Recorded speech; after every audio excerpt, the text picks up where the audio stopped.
Siempre que nosotros o la persona que se dedica en cualquier tipo de área de ciencia animal, ¿no? Ya sea catedrático, estudiante, productor, técnico, yo creo que es bien importante conocer los fundamentos, ¿verdad?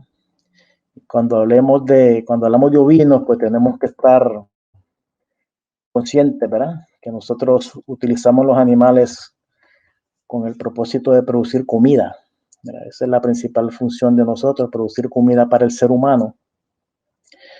En este caso la carne, ¿no? Puede ser leche. Esa es nuestra misión, ¿verdad? Ayudar a combatir la hambruna. Y también, ¿verdad? Tenemos la oportunidad de desarrollar cierto tipo de empresas competitivas, ¿no? Ya desde el punto de vista económico. En el caso de los rumiantes, pues tenemos que estar bien seguros, bien claros, ¿verdad? De con qué especie estamos trabajando. O sea, hay vacunos, hay caprinos y en este caso ovinos, ¿no? Que se considera el pequeño rumiante en conjunto con el caprino. Y aunque son pequeños, ¿verdad? Se les denomina especies menores en algunos países, en otros países pequeños rumiantes. Aunque son del mismo tamaño que los caprinos, son animales diferentes, especies diferentes, ¿no? Entonces tenemos que empezar a relacionarnos con lo que es toda la taxonomía de los animales, ¿no? Todas sus características genotípicas y fenotípicas de importancia para los aspectos productivos son sus hábitos de consumo, ¿verdad? Los rumiantes los vamos a clasificar en tres tipos de comportamiento alimenticio: el que le gusta comer de las ramas, las frutas, el que prefiere el ramoneo como los caprinos y el que prefiere el pastoreo como los ovinos, ¿no? Tenemos que familiarizarnos con el órgano de prensión que ellos utilizan para llevarse el alimento a la boca, ¿no? Ya que cualquier animal, cualquier especie, independientemente de la genética, independientemente de su background, ¿verdad? De sus genes, los animales tienen que comer. Si el animal no consume alimento, no se nutre, no se alimenta, no va a producir, ¿verdad? Y tal vez este es el criterio individual más importante en un sistema de producción animal, ya que los animales comen todos los días. No es como que se reproducen una vez al año. Selección genética depende de que esté bien alimentado. Si usted no lo alimenta bien, el animal se le va a enfermar, ¿verdad? Entonces tal vez, y aparte de eso, es el de mayor costo, ¿no? O sea que es bien importante familiarizarnos con los hábitos principales de consumo de las especies que estamos trabajando para diseñar dietas, diseñar el manejo alimenticio, el tipo de comedero, la altura del pasto al pastoreo, todos esos principios básicos, ¿no? Hay otras características fenotípicas y genotípicas, ¿verdad? Que eso es más para reconocerlos, y también su comportamiento, en este caso gregario, ¿verdad? El ovino es un animal que siempre anda en grupo, ¿no? Siempre es un animal que anda con el rebaño.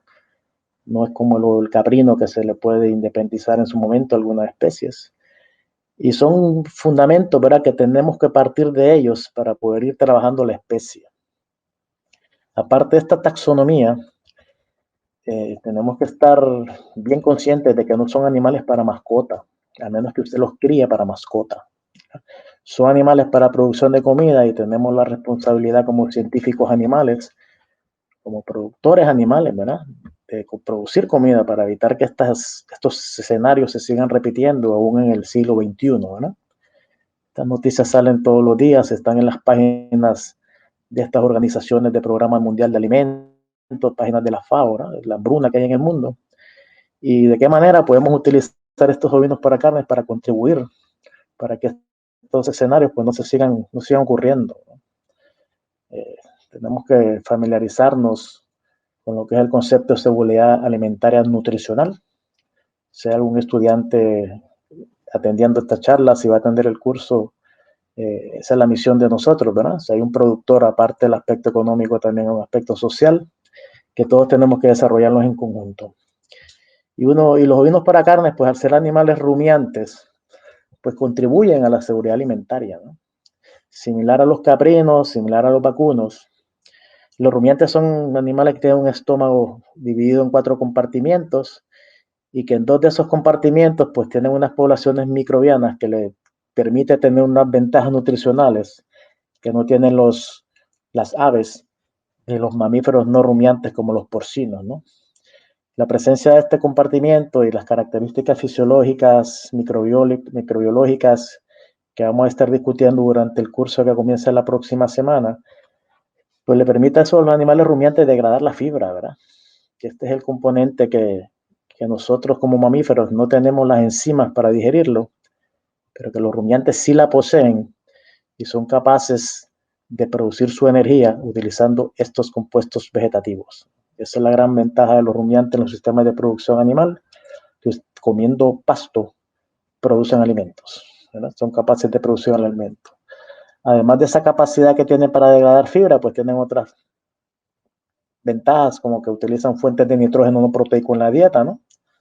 Cuando alimentamos el rumiante, en realidad lo que estamos alimentando es el microorganismo que vive en el retículo rumen, que tiene requerimiento de nitrógeno, no necesariamente de aminoácidos esenciales, ¿verdad? Como debe tener la dieta de un cerdo y de un ave. Sintetizan sus propios aminoácidos esenciales, o sea, por lo menos rumiantes en mantenimiento, o sea, no tenemos que tener esa preocupación del balance de aminoácidos en la dieta como los cerdos y las aves, por lo menos en animales en mantenimiento y de producción bajita, ¿verdad? Y también sintetiza sus vitaminas del complejo B. Todos esos complejos de vitaminas que se añaden en forma de premezclas en animales que no son rumiantes, pues el rumiante no tiene esa limitación, ya que el estómago los produce, exceptando algunos casos en animales altoproductores. O sea que estas 4 ventajas son los que hacen los animales bien importantes en la producción de alimentos para el ser humano, y uno de esos rumiantes pues son los ovinos, ¿no? Ovinos para carne, que tal vez no es una especie tan desarrollada en América Latina, pero que sí es bien desarrollada, con empresas bien competitivas en lo que es Europa y el área de Oceanía, Australia, Nueva Zelanda, ¿no? Aquí ya tenemos la cultura de comer más carne de ave, más carne de cerdo, más carne de res, y esta podría ser una alternativa, ¿no? Tal vez no sustitutiva, pero sí aditiva, ¿no? De disminuir ese montón de importaciones de carne de cordero que ocurre en nuestros países para mercados muchas veces exclusivos, porque no podemos utilizarlos para producción local, e inclusive que tengan un rol, ¿verdad?, en los pequeños agricultores como fuente de proteína para los pequeños agricultores y pequeñas comunidades. Eso es lo que le convierte en una herramienta, ¿verdad?, para contribuir a la seguridad alimentaria, que son capaces de producir carne consumiendo pasto, ¿verdad? Y cuando hablamos de animales ovinos rumiantes, pues el producto comestible es la carne de cordero, si es un animal joven, y la carne de mutón, si es un animal adulto o mayor de un año, ¿no? Esto puede variar entre países y entre continentes, pero regularmente si un animal sacrificado a menos de 12 meses, 8 meses de edad es carne de cordero, más de un año es carne de mutón. ¿Por qué criar ovinos para carne? ¿Cuáles son las grandes ventajas que tiene su producción? Es que en el mismo espacio físico, área superficial que usted tiene, cría un vacuno, usted puede criar de 8 a 10 ovinos, ¿verdad? O sea que la proporción puede ser de 8 a 10 a 1, por lo menos en Puerto Rico, que somos un país pequeño, ¿verdad? Esto a nosotros nos conviene mucho, ¿no? Porque somos una isla bastante pequeña geográficamente y aplica a cualquier lugar, ¿no? O sea, con el espacio que usted necesita para crear 2 vacas, puede crear hasta 20 ovejas para producción de carne o corderos. Son menos pesados, ¿verdad? Son menos propensos a compactar al suelo, ¿verdad? Hacen menos daño al suelo, son más prolíferos, o sea, el periodo de gestación es mucho más corto que el de un vacuno, dura solamente 5 meses en promedio, son capaces de producir y de parir y destetar hasta 3 crías, pueden ser más, pueden ser menos, pero lo ideal es que sean 2, pero son más prolíferos que el ganado vacuno y sus ciclos reproductivos son más cortos, ¿no? Se puede tener 2.5 partos en 2 años con un programa reproductivo intensivo, que también va a ser parte del curso que le vamos a estar ofreciendo. Si usted quiere comenzar un negocio de ovinos, pues el costo de inversión inicial es mucho menor. Si quiere comenzar con vacunos para leche o vacunos para carne, tienen ese hábito alimenticio en pastoreo que los hace más eficientes, ¿no? Porque comen a menor altura del pasto, aunque puede ser también una desventaja. Si sabe controlar el pastoreo, pues le saca provecho esa habilidad. son capaces de alimentarse con muchos subproductos agrícolas. Otra gran ventaja es el manejo de las heces fecales, ¿no? Cuando usted los cría en confinamiento, pues el manejo de estas heces es mucho más sencillo que el manejo de la excreta del ganado vacuno, ¿no? No necesita agua para limpiarlo. Este manejo de las heces perfectamente lo puede convertir en lo que es la ovinaza, ¿no? Con un secado, un molido, lo puede convertir en ovinaza. Si usted quiere un proceso más controlado, pues puede convertirlo en composta, ¿verdad? Inclusive hay lugares que lo usan como sustrato para la producción de biogás. No requiere estructuras tan especializadas para su producción, como las aves, como los cerdos, ¿verdad? Y las pequeñas rumiantes, ¿verdad? Tanto ovinos y caprinos también, pues se aprestan mucho a la producción familiar, a la participación de la mujer, a la diversidad de género y a los grupos inclusivos. O sea que son algo bien amplio, ¿verdad? Sus ventajas de producción. Son más resistentes al calor. Nosotros que vivimos en el trópico bajo, caluroso, los animales siempre están en un constante estrés por calor, ¿verdad? En base al índice de humedad, temperatura. Los ovinos ya se ha comprobado que son más resistentes a ese calor comparado con los vacunos. Pueden sobrevivir a condiciones adversas de sequía, de frío, ¿verdad? Etcétera. O sea que son especies bien habilidosas. Cuando hablamos de sistemas de producción sostenible desde el punto de vista animal, es una palabra que van a escuchar mucho en la actualidad, ¿no? Van a escuchar mucho el vocablo seguridad alimentaria, van a escuchar mucho sostenibilidad. Y cuando hablamos de empresas sostenibles, usted va a encontrar muchas definiciones en los libros de texto, muchas definiciones en los diccionarios, y agrupando toda esa serie de definiciones, ¿verdad? Podemos decir que un sistema de producción sostenible pues agrupa cuatro aspectos. Usted no puede producir productos animales si usted está dañando el ambiente, o sea, tiene que considerar los aspectos ambientales. No todos somos iguales, hay muchas culturas, muchas razas, muchas áreas geográficas en el mundo, ¿verdad? Hay que respetar los aspectos socioculturales y eventualmente está el aspecto económico, ¿no? O sea que en resumen, según estos autores, ¿verdad? Bauer y Lickman, ellos describieron o definieron lo que es un sistema de producción sostenible como un sistema que es viable económica y ambientalmente. Viable económicamente en América Latina, pues y casi todo el mundo, en realidad en África y en Asia, casi todos los sistemas de producción de ovinos para carne están desarrollados según esta ilustración, ¿verdad? En pastoreo extensivo, ¿verdad? Que no hay ningún manejo agronómico, son pasturas naturalizadas, muchas veces no mejoradas, inclusive no hay mucho manejo del tipo animal, ¿no? Todo este tipo de producción extensiva, sin manejo agronómico, sin mejoramiento de pastos, pues eventualmente pues le puede ocasionar, no es sostenible, le puede ocasionar cierto tipo de dificultades. Primero es que no van a producir la cantidad ni la calidad necesaria de los forrajes para que los alimentos se alimenten durante todo el año. El ejemplo más común son las sequías, ¿no? Siempre que hay sequía en el trópico hay problemas de mortandad animal porque no se prepara el productor, ¿no? Degradan los ecosistemas, son empresas no sostenibles, etcétera, ¿no? O sea que si nosotros queremos hacer de la producción de vinos para carne no sostenible, pues tenemos que tomar en consideración que no podemos hacerlo de esta manera, ¿no? Lo primero que tenemos que preocuparnos es por la comida, ¿no?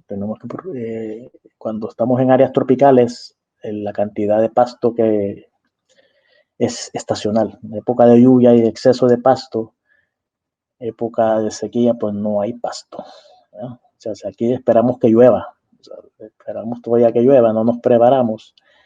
Entonces eso es un mal uso de los recursos forrajeros. Si queremos desarrollar empresas sostenibles, pues tenemos que prepararnos, ¿verdad? Tenemos que prepararnos primero porque requiere la optimización del manejo de pastoreo, ¿verdad? Y pastoreo no solamente poner los animales a consumir en un predio de pasturas, ¿no? Hay que diseñarlo primero el sistema, puede ser continuo, puede ser rotacional, puede ser de franjas. Ahora mismo está el sistema de diario, día a día, el voicing, ¿verdad? Que lo rota cada 12 horas, depende de sus recursos. Tiene que saber el tamaño de los animales, cuál es la unidad animal, el peso de las unidades animales, cuánta disponibilidad de forraje tiene en el predio, cuál es la presión de pastoreo en el predio, la carga animal, la capacidad de carga, el factor propio uso, ¿verdad? O sea que cuando uno diseña sistemas de pastoreo tiene que familiarizarse con todas estas definiciones para que sea uno sostenible, ¿verdad? Para hacer un buen uso del pasto, ¿verdad? Cuando uno rota pasturas, lo que está es beneficiando el pasto para que rebrote más rápido, ¿no? O sea, y le saca provecho al animal. O sea, que esto lo convierta a usted en una empresa más sostenible, es un manejo apropiado del pastoreo. La utilización de forrajes conservados. Yo sé que en muchos países de Latinoamérica ya este método aquí a la derecha de sus pantallas, que es el silo en bolsa, es un recurso, ¿no? Más que todo para pequeños agricultores.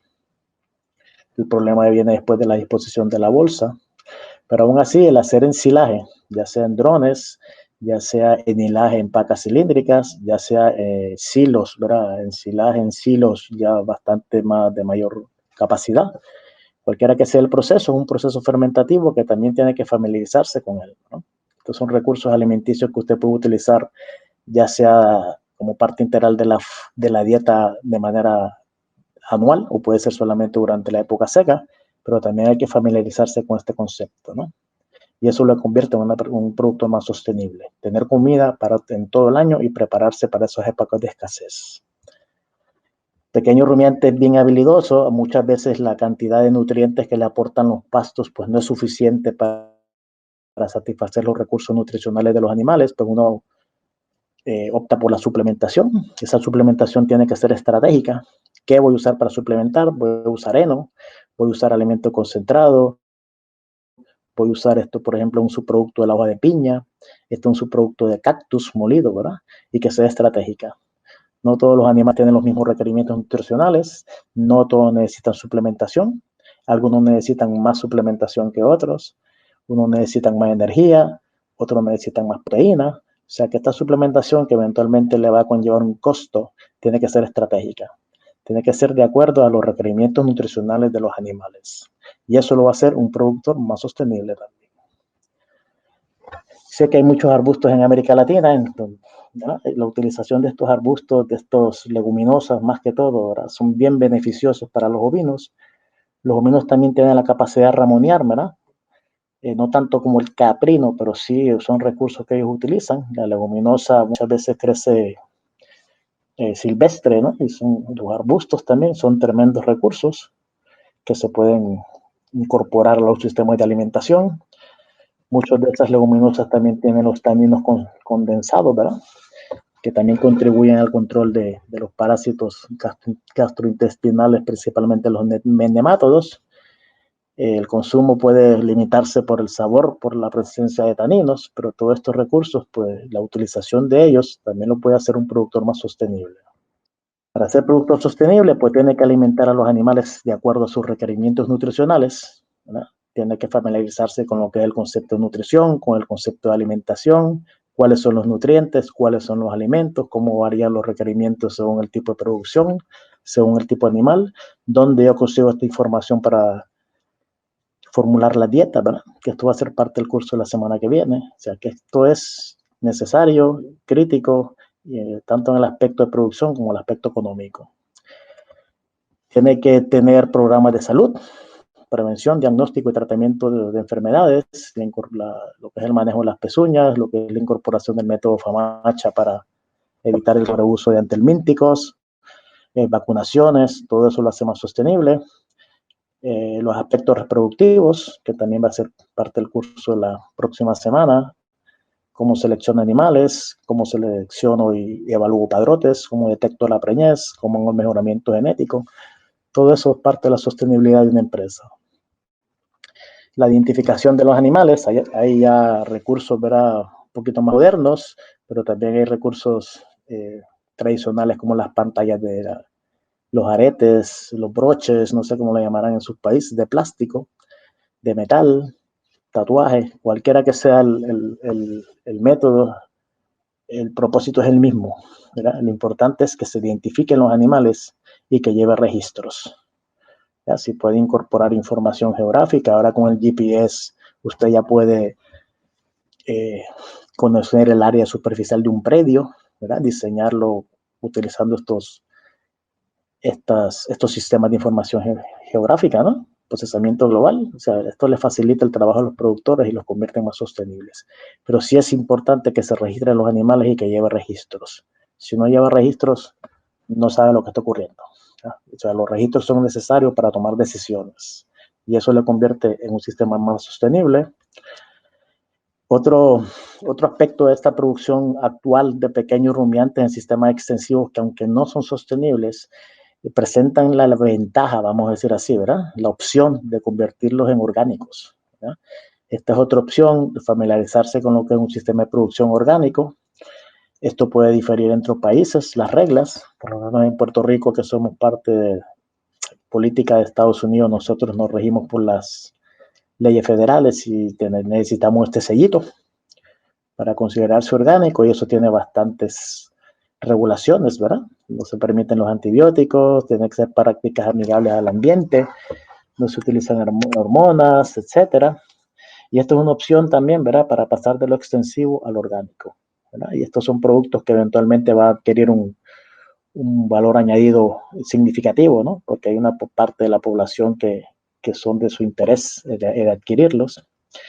Tienen sus desventajas, ¿verdad? Como todo, pero ya el producto orgánico de ovino para carne ya existe en muchos países. Hamburguesas o hamburgers de carne orgánica, ya venden carne orgánica, ¿verdad? O sea que eso le brinda muchas ventajas de producción, que es otra alternativa, ¿verdad?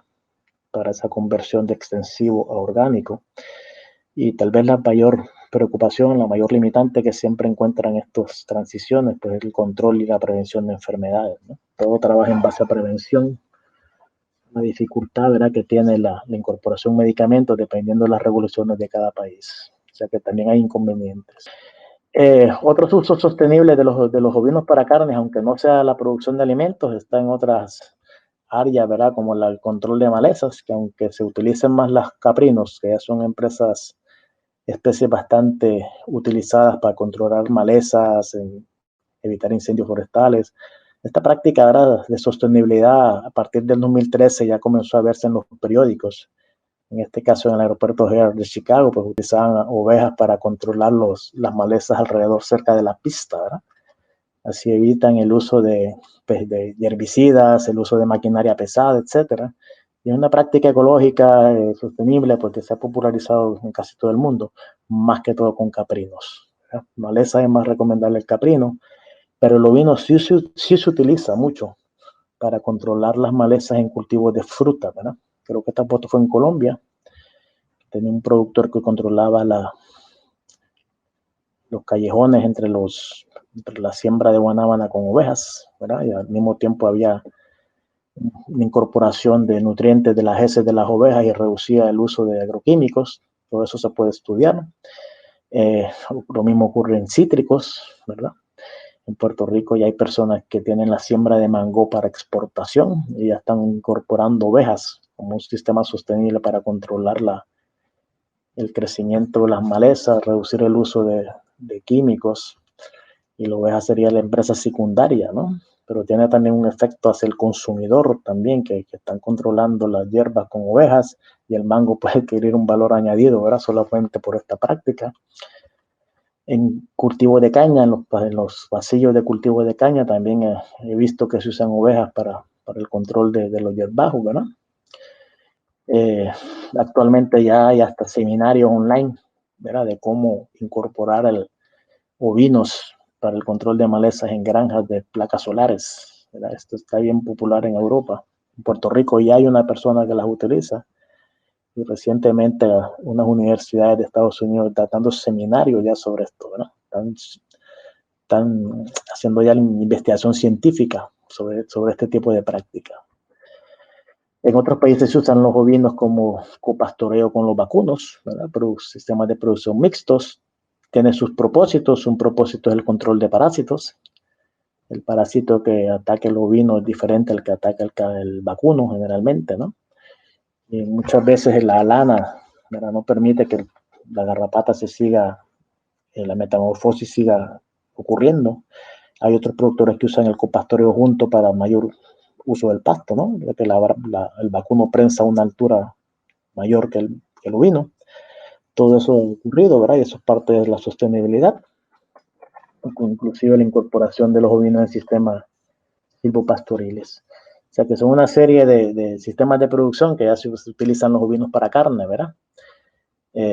Diferentes sistemas, dependiendo de sus gustos y de sus habilidades. Desde el punto de vista recreacional, los ovinos para carnes pues también se usan, o los ovinos como tal, en ferias, ¿no? En ferias agrícolas ya es bien popular que se pongan unas jaulitas y pongan ovejas y los niños entren a jugar con los animales, ¿no? Eso lo llaman el pet zoo en Estados Unidos. Y pues, caprinos y ovinos es lo que más se recomienda en esta práctica. Desde el punto de vista social y cultural y religioso, pues los musulmanes tienen una fiesta, ¿no?, donde sacrifican un cordero todos los años, ¿no? Por ejemplo, en esta foto del 2018, en Marruecos nada más, en esa fiesta se sacrificaron 4 millones de carneros. Esto ya es un aspecto religioso, que es una de las características de la sostenibilidad. Tiene un componente social, que eso pues hay que respetarlo, ¿no? Todos pensamos diferente, somos diferentes.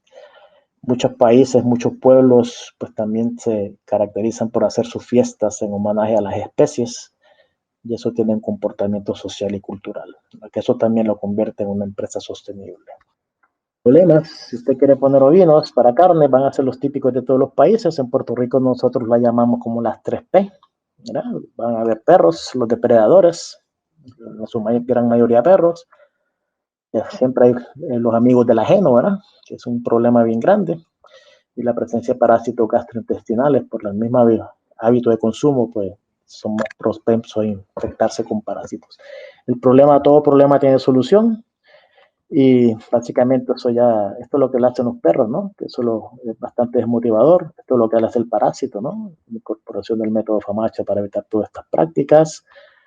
Tiene su solución, ¿verdad? Los depredadores, pues básicamente usted los combate con perros guardianes, ¿verdad? Pues en unos países usan las llamas para proteger el rebaño, se usan las burras, ¿verdad? El burro es tremendo protector de los rebaños, casi siempre las hembras, siempre es bueno tener uno, ¿verdad? No tenga dos del mismo sexo, porque ocurre esto, ¿no?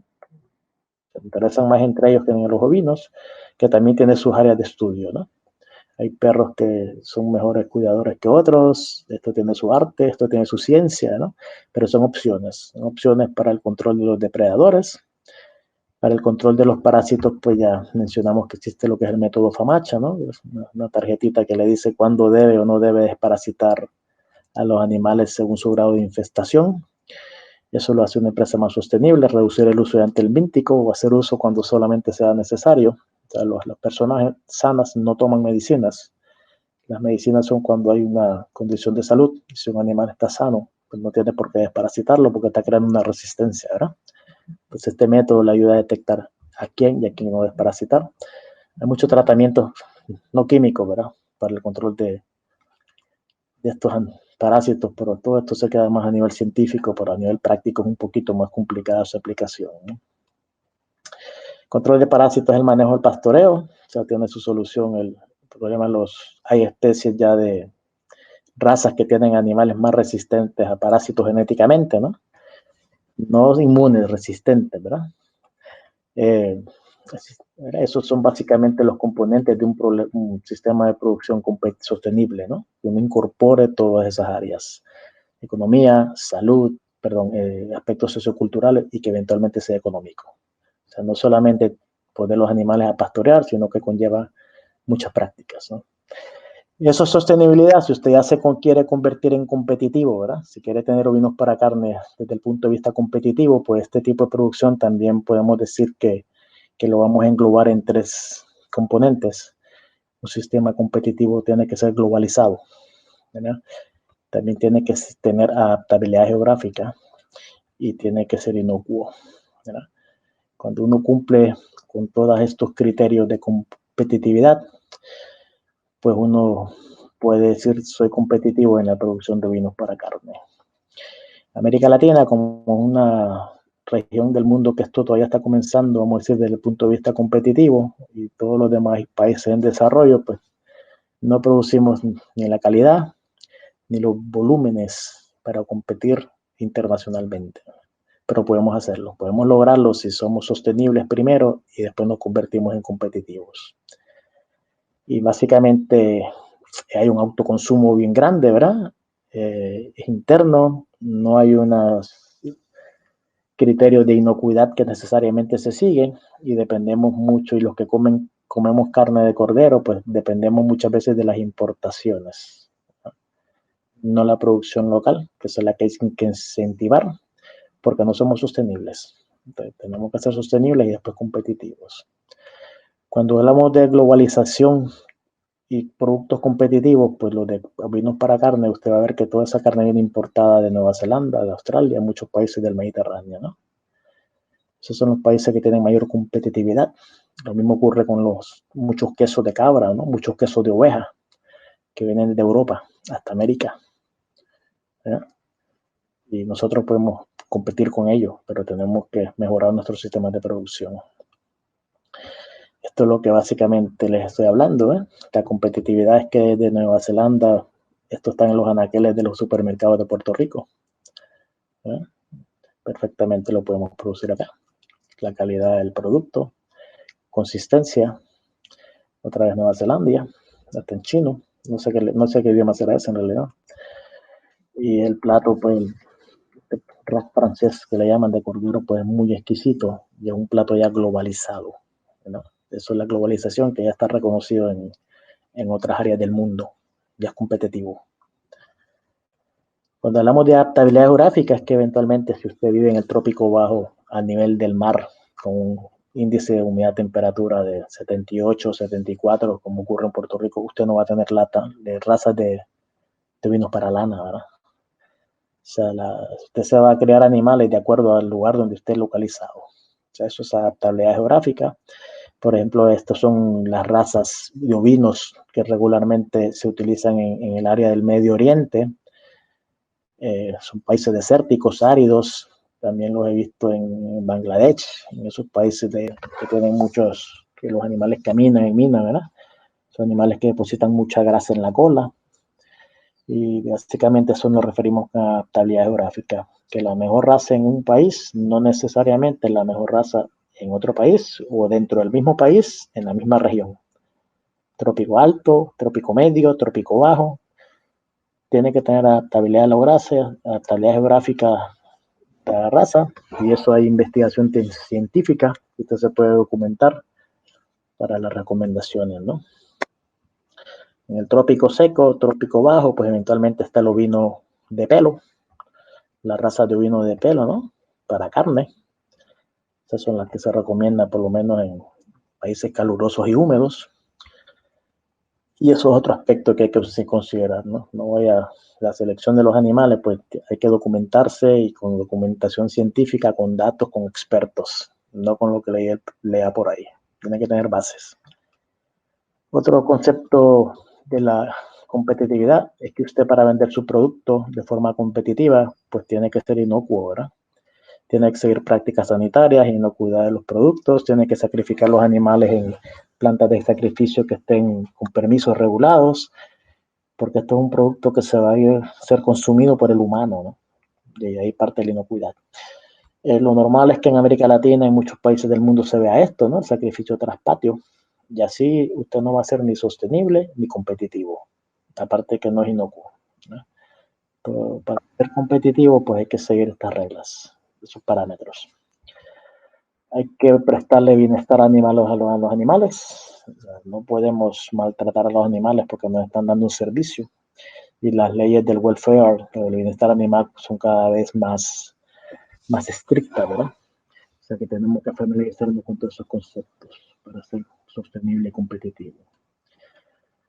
¿Por qué no somos sostenibles y competitivos muchas veces en América Latina? ¿Verdad? Hay muchas limitantes que todas tienen solución, como les mencioné. Muchas veces el animal criollo no tiene ese potencial genético, ¿no? Para ganar 400 gramos al día de peso. uno incorpora genética, pero también no puede olvidarse el criollo por su resistencia a los parásitos y por su adaptabilidad geográfica. O sea que todos esos aspectos hay que considerarse, ¿verdad? O sea que hay que, al momento de seleccionar animales bajo potencial genético, hay un mejoramiento sin descuidar la raza criolla, porque han resistido 500 años.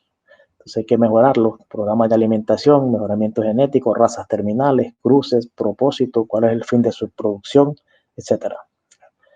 Pero sí hay que incorporar genética para ser competitivo y en cierto punto sostenible.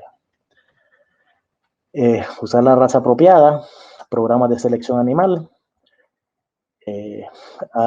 habilidad a zonas geográficas determinadas, trópico alto, trópico medio, trópico bajo, altura a nivel del mar, qué tipo de pasto crece, cómo es el terreno, todo eso tiene que estudiarlo.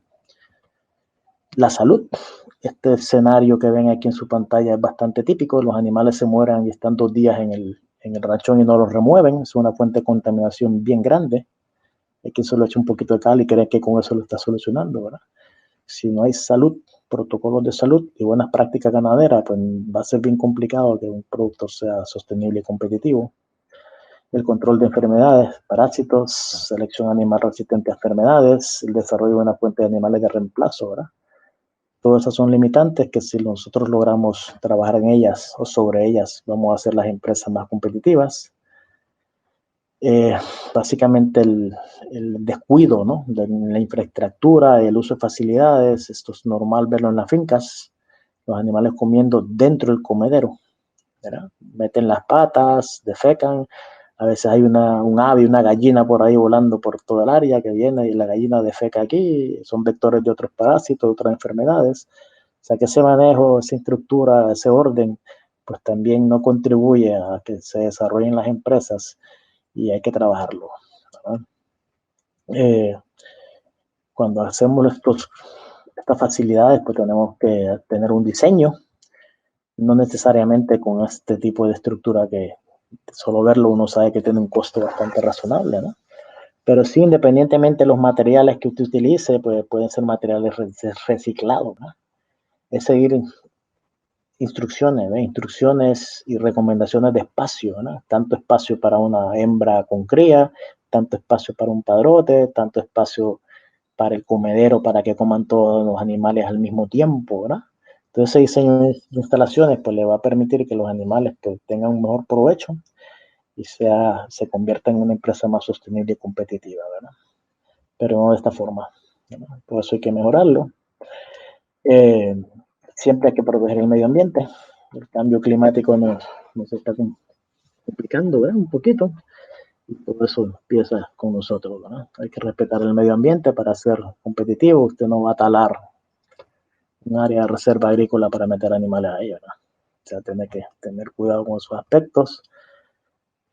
La eficiencia, menor inventario, más producción, menor inventario, igual producción, ¿verdad? Aspecto económico. Todo esto sería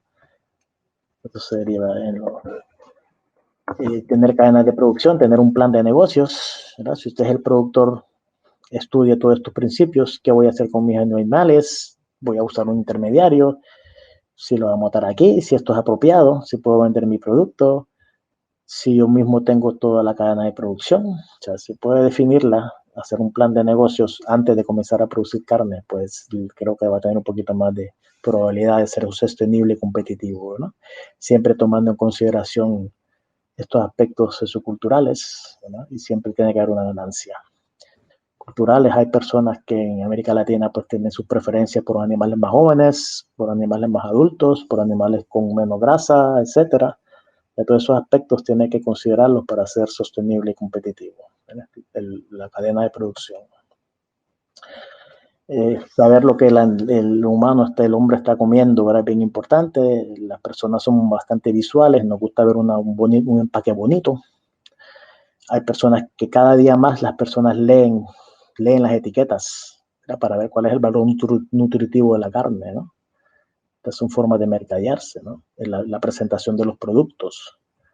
Todo eso va a aumentar la probabilidad de que sea competitivo la persona o sostenible, el empaque, el etiquetado, la evaluación del producto, ¿verdad? La promoción. Yo creo que esto de la derecha aquí es en Colombia, una vez que hubo una promoción de carne de cordero, la etiqueta de los productos, ¿verdad? Son personas en Puerto Rico que tratan de hacer etiquetas llamativas, ¿verdad? Estrategias de mercadeo, dónde lo voy a vender, cómo lo voy a vender. Yo creo que esta pandemia nos ha ayudado mucho en las estrategias de mercadeo, ¿verdad? Hay personas que han logrado sobrevivir por esas estrategias que han desarrollado, ¿no? Y son alternativas que podemos desarrollar bajo condiciones normales, ¿ves? Llevarle el producto a la casa, eso puede ocurrir. Nuevos productos, ¿no? A veces nos limitamos a vender el animal vivo, nos limitamos a un corte cuando podemos desarrollar un producto nuevo. Estas son hamburguesas de cordero, estas son albóndigas de cordero, ¿no? Todo vino para carne, ¿no? No solamente un corte, puede ser producto de valor añadido. Esos productos de valor añadido pueden ser secos, ahumados, cocidos, fermentados, ¿verdad? Pero son opciones. Son opciones para usted desarrollarse, apoderarse de un sector, ser más competitivo como productor o como empresario. No olvidarse de la mano de obra. Si usted tiene una finca, estas son las personas más valiosas que hay, los obreros. Ellos son los que están con los animales todos los días, ¿verdad? Los dueños solo van a verlos. Siempre la gestión gubernamental y académica es esencial, la participación del gobierno, ministros de Agricultura, académico, ¿verdad? Para aportar a las industrias. En Puerto Rico hacemos varios días de campo para todas esas alternativas de alimentación, de trozado de la canal. Así que si usted tiene algún gestor que pueda facilitarle estas actividades en su país, pues créame que funcionan y que esas capacitaciones lleguen a estas personas, porque ellos son los que tienen que estar día a día con los animales y tienen que también ser capacitados. Siempre es bueno las asociaciones, siempre son buenas cooperativas, siempre tener plan de negocio, eso va a ayudar a la industria a ser más competitiva. Y finalmente, pues lo que es la nutrición y la reproducción son factores bien limitantes para que usted sea sostenible y competitivo. Sin nutrición, el animal no gana peso, no progresa, y sin reproducción, pues la hembra no le para el cordero para carne. ¿Ya? Que estos son dos aspectos bien importantes para que una empresa sea sostenible y competitiva. Tener conocimiento de todos los aspectos nutritivos, saber cómo reproducir los animales. Y básicamente esa alimentación inadecuada, ¿verdad? No va a ser sostenible. Es importante desarrollar esos planes de manejo alimenticio, satisfacer los requerimientos animales, programas de alimentación, la implementación del pastoreo, aprovechando el hecho que son rumiantes, ¿verdad? Utilizar recursos alimenticios locales, evaluarlos, cómo incorporarlos, en qué etapa incorporarlos. El pastoreo intensivo, ¿verdad? La suplementación cuando sea necesaria, con qué suplemento, con nitrógeno, con energía, etcétera. ¿Cuál es la expectativa de ganancia en peso de los corderos? Si quiero que gane 300 gramos, 200 gramos, 100 gramos, de acuerdo a su peso de matanza para sacrificarlo para cuando jugar con la demanda y oferta, ¿verdad? La opción de alimentarlos en confinamiento, ¿verdad? Que ya son sistemas de alimentación más intensivos que se usa mucho los granos, subproductos, es otra opción, ¿verdad? Opción que tal vez se tarda menos tiempo en llegar a un peso de matanza, pero ya tiene un costo, un manejo alimenticio, unas precauciones, ¿verdad? De manejo, porque está dándole mucho grano, ¿no?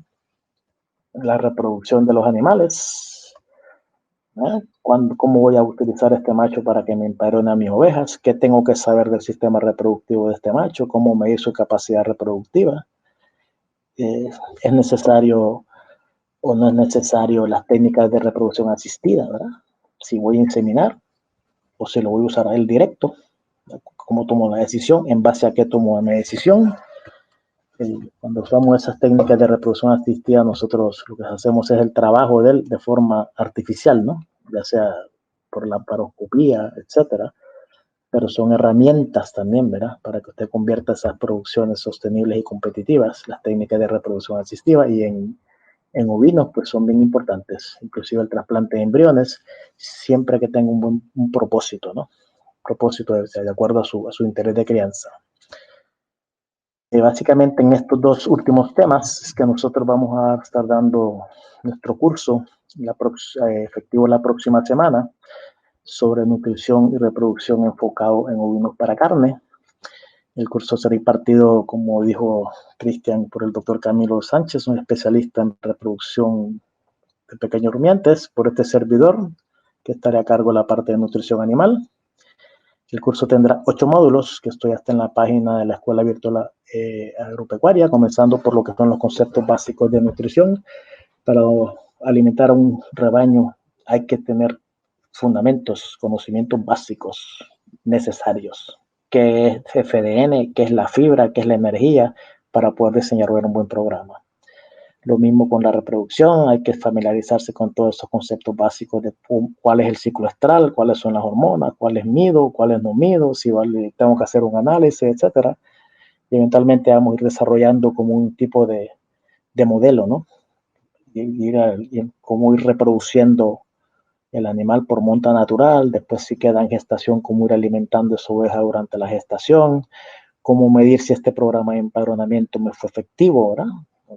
Cuáles fueron las fallas o las virtudes, eventualmente después que lo reproduce, cómo vamos a alimentar esa cría, desde que nace hasta que usted lo destete, y después que lo destete, cómo voy a engordar esa cría, si en pastoreo, si sistema con suplementación, si con raciones mixtas totales, todo eso lo vamos a estar discutiendo. Y finalmente, el doctor Camilo les va a estar hablando de sustituir esta monta natural por técnicas de reproducción asistida, ¿no? O sea, la paroscopía, trasplante de embriones, etc. Esto comienza el próximo jueves, 4 de marzo, así que los estamos invitando para que sea partícipe del seminario. Muchas gracias por su atención. Eso es básicamente lo que quería compartir con ustedes. Sí. El tiempo de pastoreo básicamente va a depender de su sistema de producción, ¿no? Dentro del mismo rebaño que usted tiene puede haber unos animales que sean más recomendables para pastorear, como es la oveja de vientre. Si usted quiere criar animales en producción de carne para pastoreo, lo mismo. Casi siempre los ovinos pastorean en ciclo de 2 a 3 horas. Ellos comen básicamente 2 a 3 horas, van a buscar la sombra, van a rumear ese alimento que se comieron, van a tener el proceso de rumia, van a descansar, vamos a decir, 2 o 3 horas y vuelve al otro ciclo, ¿verdad? O sea que ellos no están, si están 8 horas en medio, no necesariamente significa que van a estar comiendo. 2 o 3 horas, rumean, descansan, ¿verdad? Entre más extiende el pastoreo, si tiene los recursos, pues mejor, ¿verdad? Pero también tiene que evaluar si ese tipo de pasto a usted le va a brindar los requerimientos nutricionales que su animal necesita. Muchas veces los pastos son bajos en energía y el requerimiento del animal es alto en energía, ¿verdad? Si son animales en engorde. El pastoreo se diseña, ¿no? Se diseña, pero los animales tienen ciclo de consumo durante los pastoreos. Comen, descansan, rumean, toman agua, vuelven y comen. Se recomienda a veces que sean las horas menos cálidas del día, si usted vive en el trópico caluroso, ¿verdad? Que en el pastoreo tengan agua, tenga sombra, ¿verdad? Y observarlo, pero la cantidad de horas va a depender de varias cosas, ¿no? Casi siempre uno recomienda 8 en el campo, si no tiene problemas de depredadores, puede dejarlos todo el día, pero siempre es bueno saber el nutriente que le va a aportar ese pasto y el requerimiento que tenga ese animal, para ver si es necesario suplementarlo o no suplementarlo, según los requerimientos de los animales y según los nutrientes que le aporta el pasto. O sea, todo eso se diseña, ¿no? Pero sí hay que maximizar el uso del pastoreo, más que todo en animales que no van a ser sacrificados, ¿no? Como la oveja de vientre, etcétera. Lo he visto como una forma de control de parásitos, ectoparásitos, más que todo en los bovinos. Lo he visto en ovinos para lana criados con pastoreo, con vacunos, porque los parásitos no son los mismos y la lana de los ovinos pues no permite que la garrapata ocurra la metamorfosis, ¿no? Si la mete, si va proyectándose antes del bovino, ¿verdad? Usted mete el bovino, después el vacuno, el bovino y vacuno. Eso es una forma. Hay otra forma, es para hacer mejor uso del pasto, ¿no? Que el bovino prensa el alimento un poquito más alto que el vacuno más alto que el ovino, ¿no? Por el órgano de presión que es la lengua y son los dientes, siempre y cuando la altura del pastoreo no le baje 3 o 4 pulgadas porque el pasto le va a costar rebrotar. O sea que todo eso también se puede diseñar, ¿no? Pero sí se pueden, sí es una forma de producción el crear mixto bovinos y ovinos, sí ocurre. Para engordar ovinos, pues ese básicamente es parte del tema del curso, cómo engordarlo, las opciones para holgarlo, cuánto comen los ovinos, ¿verdad? Cuánto alimento le voy a dar y qué tipo de alimento le voy a dar, ¿no? Eso uno calcula en base a los requerimientos nutricionales, en base al peso vivo, ¿verdad? Y los ingredientes, pues uno formula para satisfacer esos requerimientos, pero eso va a ser parte del curso, esa pregunta en exclusivo, la cantidad de alimentos, el tipo de alimento, y si es en pastoreo o si es en confinamiento. Uno hace proyecciones, ¿no? Quiero que este ovino me gane media libra de peso al día, pues yo hago una dieta para que él me gane esa media libra. Si tiene un cultivo de maíz, yo lo recomendaría darlo como picado, ¿no? Como picado, porque primero le va a rendir más por unidad de superficie como cultivo, ¿no? Y como pastoreo, pues yo no lo recomendaría. Yo creo que si es maíz, forraje de maíz, lo puede hacer en silaje o lo puede picar diario y dárselo picado, que va a ser un provecho más eficiente el recurso, ¿no? Obviamente esperando que la mata le crezca para que le dé más rendimiento de materia verde por unidad de superficie. Parte montañosa, trópico alto, debe haber quicuyo, me imagino, ¿no? En esas áreas. Creo que si es en Colombia, creo que, ¿cómo se llama? Agrosavia, creo que se llama ahora. Ellos tienen si no me equivoco, ellos tienen una base de datos de los pastos que crecen en Colombia por área geográfica, ¿ya? Trópico alto, trópico bajo, trópico medio. Y en esa base de datos de Agrosavia debe estar los pastos que crecen en las partes montañosas según la altura. Y me imagino que Agrosavia debe tener el contenido de nutrientes de esos pastos, alguna base de datos. Es un buen recurso, la caña de azúcar es un buen recurso, pero tiene vamos a decir, la limitación que si la va a ofrecer, yo la pasaría por una picadora que quede la partícula bien pequeña, pero puede ser un recurso como fuente de energía, ¿verdad? Y siempre y cuando le dé un buen manejo, que la pique, la deje bien pequeñita, como si fuera 2-3 centímetros el tamaño de la pulgada, porque si se la da entera, pues el animal va a estar todo el día tratando de masticarla, ¿no? Pierde energía y come menos. Así que sí se recomienda, es un buen uso. En maíz, créame que no lo he visto y puede ser que el ovino se le vaya al maíz, porque se usan los ovinos en árboles frutales que la altura es un poco más alta, ¿no? No me atrevo a recomendarlo en cultivo de maíz ahora mismo. Yo lo he visto en árboles frutales para control en guanábana, mangos, cítricos, en la caña siempre y cuando los callejones tengan pasto, ¿no? Ahí va para abajo. Pero no me recomiendo a menos que pueda intentarlo con un predio pequeño, ¿no? Pero si lo mete, tiene que haber pasto entre las líneas de cultivo maíz, si no la van a comer el maíz. Sí, señor, más que la raza es el tipo de alimentación. Animales alimentados con dietas altas en granos, pues el perfil de la composición de ácidos grasos va a ser diferente en la carne que los animales alimentados con pastoreo. El linoleico, el linolénico, los ácidos grasos saturados, los grasos no saturados, pues todo eso le puede variar por la dieta, por la raza, etcétera, por la alimentación, altas en grano, altas en forraje. Y aprovechando esa pregunta, esa es la importancia de la etiqueta, ¿verdad? Es la importancia de la etiqueta, que si usted quiere carne que sea baja en ácidos grasos saturados, pues usted alimenta los animales en pastoreo, los alimenta en dietas altas en granos, ¿verdad? Pero que tiene que decir en la etiqueta, porque cuando usted ve 2 cortes de chuleta de carne cruda en el supermercado, visualmente usted eso no lo aprecia, ¿verdad? Entonces, si se va a mercadear la carne por ese tipo de calidad, por lo organoléptico, pues tiene que indicarlo.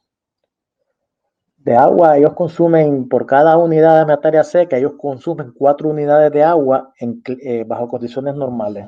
En Puerto Rico, por ejemplo, es un poquito más por el calor, ¿verdad?